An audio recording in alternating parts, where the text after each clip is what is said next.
Well, on a short note, I would like to ask you, there's a scheme which has been announced, e-passports for the first time using embedded chips to be rolled out in 2022-23. One of the main things for our viewers who are watching us from other countries, that e-passports using embedded chips will be rolled out in 2022-23.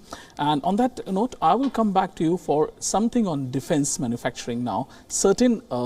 Now 68% will be there for defense manufacturing, Indian participation there. What has changed over the last few years? Because there's no big allocation for defense budget this time though.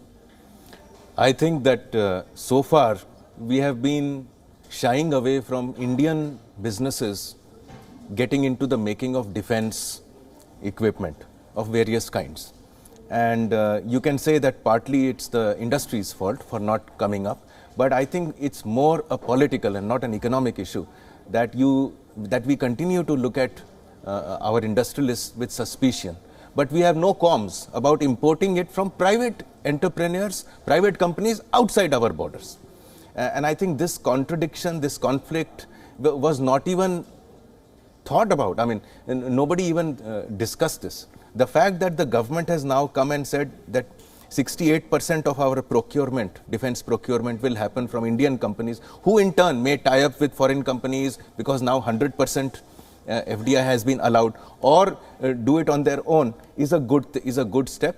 We don't need to keep importing our defense needs. At some point, we will need to start becoming self-sufficient, Atmanirbhar, or even exporting them. So I think to that extent, it's good. Makaran mentioned a lot of welfare measures that the government has taken, and I think for a country like India, a poor country like India, whose per capita income is $2,000, one of the most, we may be a $3 trillion aggregate powerhouse, but at an individual level, we are a poor country of $2,000. For such a country to be able to give so many schemes on the welfare front and keep increasing those schemes year after year, is something quite remarkable across governments. This has been happening. We are very good at welfare schemes. We are very poor in wealth creation schemes. So I think now, over the past few years that I'm noticing, there is a clear cut that there was a reluctance to embrace our entrepreneurs. There was some sort of, we need to shun them, we need to keep them away, we don't need to be seen with them, they are bad guys. That narrative is changing for the better, and I think that if I look at only wealth creation part of in this budget, there is a lot of good stuff coming out which will attract investors, but it is not enough. I think still a lot more needs to be done. She mentioned that there are 25,000 compliances that are going to go away. Very good. We would like to see I would like to see that list. Perhaps it's there in the finance bill or maybe outside. We don't know. She said that they have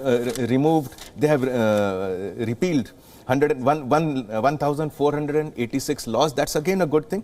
But not all of these laws were economic laws. Some of them were.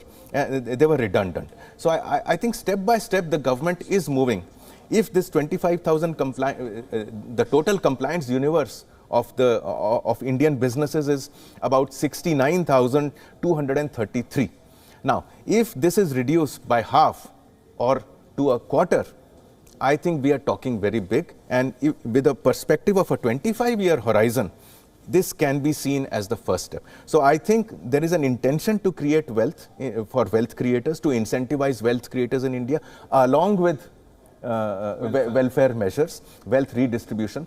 So far, the focus was only on wealth redistribution. Now, it is wealth redistribution alongside wealth creation. WION now available in your country. Download the app and get all the news on the move.